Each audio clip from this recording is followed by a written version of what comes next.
Hai, Shalom anak-anakku semua. Bagaimana kabar kalian hari ini? Semoga semuanya sehat ya.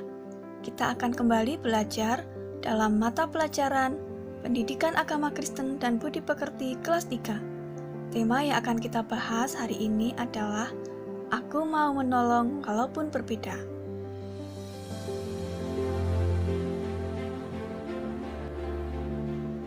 Tuhan disebut Maha Kasih karena Ia mengasihi semua manusia tanpa membeda-bedakan. Sebagai anak-anak Allah, kita juga harus mengasihi semua teman-teman tanpa membeda-bedakan. Meskipun kita berbeda secara sosial, ekonomi, atau beda secara jasmani maupun rohani, kita harus tetap hidup rukun, bahkan kita harus mau saling menolong teman-teman yang membutuhkan pertolongan tanpa membeda-bedakan. Kita akan belajar tentang mengasihi dengan tulus hati tanpa membedakan melalui dua kisah dalam Alkitab. Pada suatu hari, seorang ahli Taurat datang untuk menjumpai Tuhan Yesus dengan bertanya tentang cara memperoleh hidup yang kekal. Ahli Taurat adalah seorang yang pandai menafsirkan dan mengajarkan hukum Taurat. Ahli Taurat juga seorang pemimpin agama Yahudi. Tuhan Yesus menjawab bahwa cara memperoleh hidup yang kekal adalah dengan mengasihi Tuhan dan sesama. Ahli Taurat kemudian bertanya kembali, siapakah yang dimaksud dengan sesama? Yesus memberi penjelasan melalui perumpamaan orang Samaria yang murah hati. Ada seorang dari Yerusalem yang hendak pergi ke Yeriko. Di tengah jalan, ia dirampok, dipukuli, dan hampir mati. Kemudian lewatlah seorang imam, tetapi ia tidak mau menolong.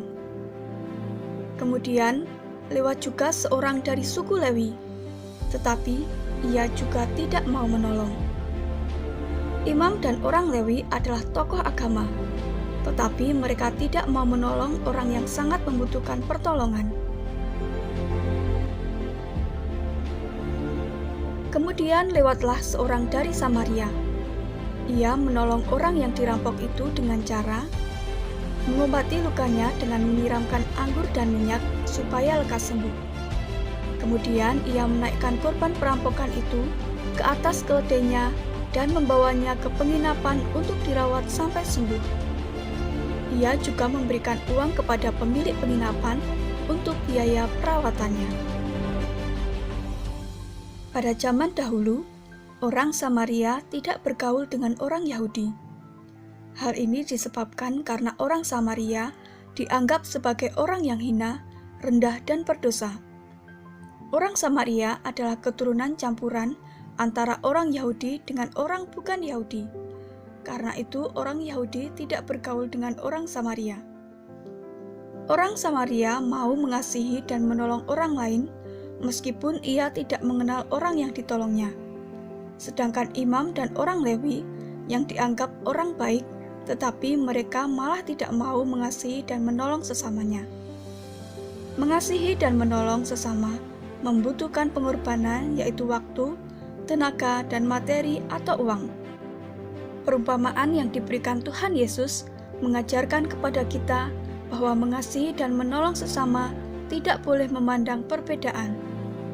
Sesama kita adalah orang yang ada di sekitar kita, baik yang sudah kita kenal maupun yang belum kita kenal. Contoh lain di dalam Alkitab tentang mengasihi dalam perbedaan adalah melalui kisah Rasul Petrus dan Kornelius. Melalui suatu penglihatan, Rasul Petrus diutus Tuhan untuk menemui Kornelius. Kornelius adalah seorang perwira Italia yang tinggal di Kaisarea. Ia adalah seorang yang tulus hati, takut akan Allah, dan terkenal baik di antara orang Yahudi. Kornelius bukan orang Yahudi, tetapi ia mau mengundang Rasul Petrus yang orang Yahudi untuk menerima ajarannya. Rasul Petrus sebagai orang Yahudi mau datang ke rumah Kornelius untuk memberitakan Injil Tuhan Yesus. Inti Injil Tuhan Yesus adalah kehidupan, kematian, dan kebangkitan Tuhan Yesus. Ketika Rasul Petrus sedang berbicara, Roh Kudus turun ke atas semua orang dalam rumah Kornelius. Kemudian Kornelius memohon supaya Rasul Petrus membaptis seisi rumahnya. Melalui peristiwa tersebut, Petrus menyadari bahwa Tuhan Yesus tidak membeda-bedakan orang. Tuhan mengasihi orang yang takut akan Tuhan dan yang melakukan kebenaran. Kita bisa mencontoh kehidupan Petrus yang memiliki sikap toleran terhadap perbedaan. Toleran artinya menghargai dan menghormati setiap perbedaan yang ada. Manfaat dari toleran antara lain menciptakan hidup rukun, menciptakan suasana menjadi damai, masyarakat hidup sejahtera, dan suasana nyaman untuk belajar dan bekerja.